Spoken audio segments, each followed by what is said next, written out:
Romanos 16, 26. E que agora se tornou manifesto e foi dado a conhecer por meio das escrituras proféticas, segundo o mandamento do Deus eterno, para a obediência por fé entre todas as nações. Obediência por fé. Há um princípio nas escrituras que diz o seguinte: nós cremos para ver a glória de Deus. Disse Jesus: se creres, verás a glória de Deus. E não o contrário. Nós não temos primeiro que ver a glória de Deus para poder crer. A Bíblia diz, Isaías 6, que toda a terra está cheia da glória de Deus. No entanto, os homens não creem em Deus.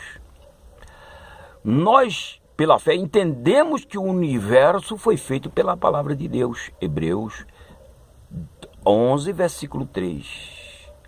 Primeiro nós cremos para poder entender que o universo foi feito pela palavra de Deus. E não o contrário. E não o contrário. Porque a Bíblia é clara em dizer que o homem não terá desculpas, porque os atributos de Deus, bem como o seu poder, são manifestos através da criação. O homem, ele vê, através da criação, a mão de Deus, o poder de Deus, a realidade de um Deus todo-poderoso. No entanto, não crê. Então nós temos que crer para ver, crer para entender e crer para obedecer. Foi o que eu acabei de ler. A obediência da fé. Primeiro nós exercemos fé em Cristo e então, a partir daí, vamos obedecer, porque só assim a glória vai ser atribuída a Ele, pelo que Ele fez, pela obra que Ele realizou, e não ao homem, porque só Jesus é digno de toda glória e de toda honra, e Ele não divide a sua glória com outro. Por isso, nós temos então que crer para ver a glória de Deus, que crer para entender que o universo foi criado pela palavra de Deus, e temos que crer para obedecer. Abraão, capítulo 11, aos Hebreus, versículo 8. Pela fé, Abraão, quando chamado, obedeceu.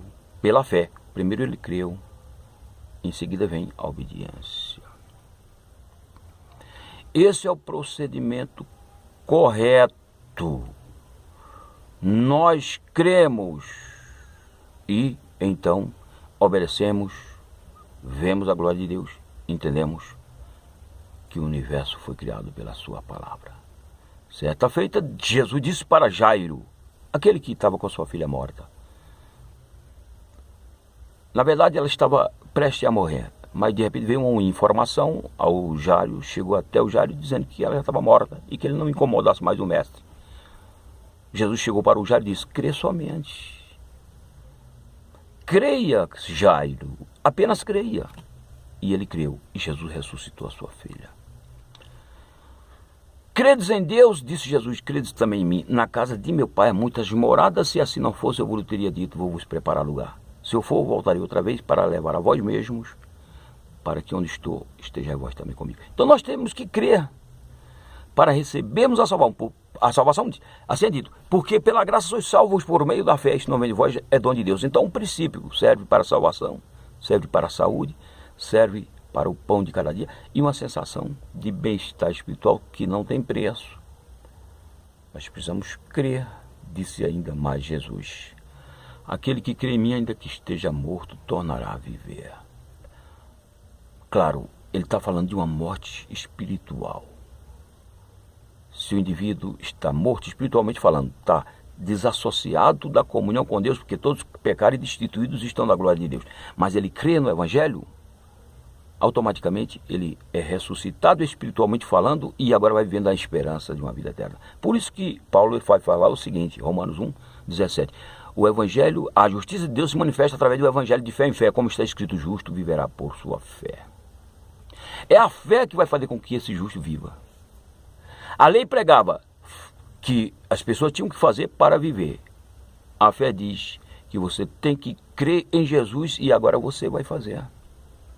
Porque está escrito, viver em espírito, andar em espírito. Você vive graças à presença do Espírito Santo que foi dado por meio de Jesus Cristo, através de sua morte e ressurreição, ele dá o seu Espírito. E agora nós vamos viver, porque estamos crendo. Quem crê, vive, porque o justo viverá por sua fé. Valério Pontes, se inscreve, compartilha, vamos juntos evangelizar o mundo. Amém.